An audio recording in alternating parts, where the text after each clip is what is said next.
ذاکر ساحل YouTube channel پر آپ کا خیر مقدم ہے۔ میں ایک بچے کو تقریر کے لیے دعوت دے رہا ہوں، جن سے میری مراد ہے محمد زید گوہپور، حافظ محمد رفیق صاحب کے صاحب زادے۔ ماشاءاللہ یہ بچہ بھی ایک بیٹھے میں انہوں نے پورا مکمل قرآن سنایا ہے 12 گھنٹے میں الحمدللہ۔ صبح فجر کی نماز سے پہلے شروع کیا اور عشاء کے بعد مسلسل بیچ میں ناشتہ نمازوں کا بھی اہتمام ہوا اور تھوڑی دیر وقفہ کھانے کا بھی اور کچھ دیر ٹہلنے کا بھی وقفہ ملا، اور انہوں نے 12 گھنٹے میں ایک بیٹھے قرآن کریم سنایا ہے الحمدللہ۔ یہ بچہ بھی اس سال ہمارے یہاں سے حافظ قرآن مکمل ہو کر اور سند یافتہ ہو کر یہاں سے فارغ ہو رہا ہے۔ دعا فرمائے اللہ تعالیٰ اس بچے کو مزید ترقی عطا فرمائے، علم نافع عطا فرمائے، اور اللہ تعالیٰ اپنے دین کا کام کرنے کی توفیق عطا فرمائے۔ میں محمد زید سے درخواست کرتا ہوں کہ وہ اپنی تقریر جس کا عنوان ہے نماز، اس پر لب کشائی فرما کر تمام سامعین کرام کے دلوں کو مستفیض فرمائے۔ محمد زید۔ الحمدللہ نحمده ونصلي على رسوله الكريم اما بعد فاعوذ بالله من الشيطان الرجيم بسم الله الرحمن الرحيم لئن اقمتم الصلاة وآتيتم الزكاة وآمنتم برسلي وعزرتموهم وأقرضتم الله قرضا حسنا لأكفرن عنكم سيئاتكم ولأدخلنكم جنات تجري من تحتها الأنهار وقال النبي صلى الله عليه وسلم بني الإسلام على 5: شهادة أن لا إله إلا الله وأن محمد رسول الله وإقام الصلاة وإيتاء الزكاة والحج وصوم رمضان أو كما قال رسول الله صلى الله عليه وسلم۔ جناب صدر اور حاضرین جلسہ، میں آپ حضرات کا ممنون و مشکور ہوں کہ آپ حضرات نے اس ادنے سے طالب علم کو نماز کے عنوان پر لب کشائی کا موقع عنایت فرمایا۔ دعا ہے کہ اللہ رب العزت مجھے قرآن و سنت کی روشنی میں صحیح اور سچی بات کہنے اور ہم سب کو اخلاص کے ساتھ ان پر عمل کرنے کی توفیق نصیب فرمائے۔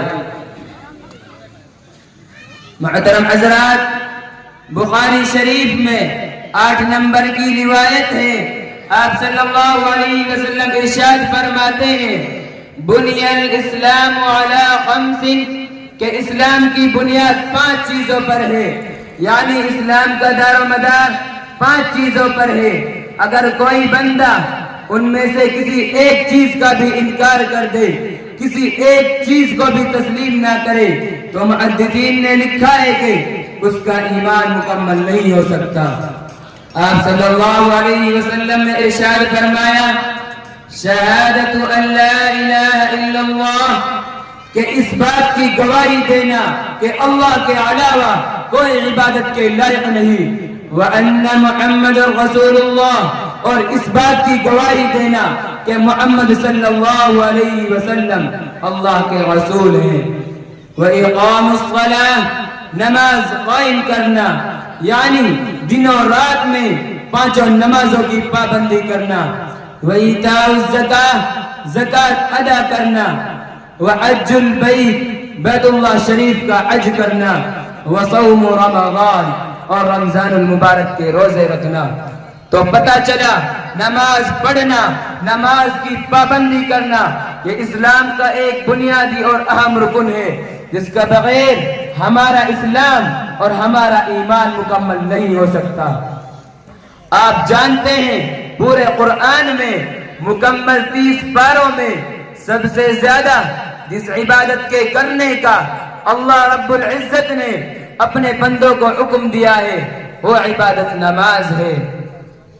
ایک تحقیق کے مطابق 85 مرتبہ قرآن کریم میں نماز کا ذکر کیا گیا ہے، لیکن اس سے پہلے کہ میں آپ حضرات کے سامنے آیت مبارکہ کا ترجمہ اور تفسیر ذکر کروں.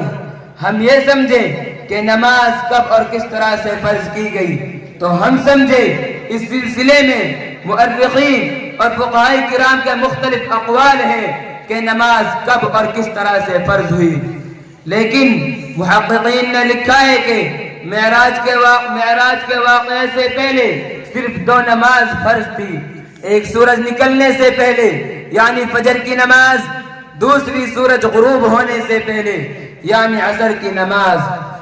اور معراج کے موقع پر باضابطہ 5 نمازیں فرض ہوئی.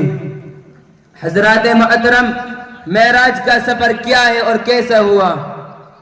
محدثین نے لکھا ہے کہ جب آپ صلی اللہ علیہ وسلم کی عمر مبارک 52 سال ہو چکی تھی اور نبی بننے کے بعد 12 سال گزر چکے تھے، اسی سال کے 7ویں مہینے یعنی رجب کے مہینے کی اور جمہور محدثین کے مطابق 27 تاریخ تھی، اللہ کے رسول صلی اللہ علیہ وسلم حرم کعبہ میں سوئے ہوئے تھے. جبرائیل علیہ السلام نے آ کر آپ صلی اللہ علیہ وسلم کو جگایا. کچھ خواب اور کچھ بے خوابی کی حالت میں آپ کو زمزم کے پاس لے گئے. آپ صلی اللہ علیہ وسلم کا سینہ مبارک چاک کیا، زمزم کے پانی سے اس کو دھویا اور پھر اس کو بردباری، دانائی اور ایمان یقین سے بھر دیا. اس کے بعد سواری کے لیے ایک جانور پیش کیا جو خچر سے کچھ موٹا سفید رنگ کا تھا، بجلی کی طرح بہت تیز رفتاری سے وہ چلتا تھا، جس کو براق کے نام سے یاد کیا جاتا ہے. میں انہی چند باتوں پر اپنی تقریر ختم کرتا ہوں. وآخر دعوانا ان الحمد للہ رب العالمین.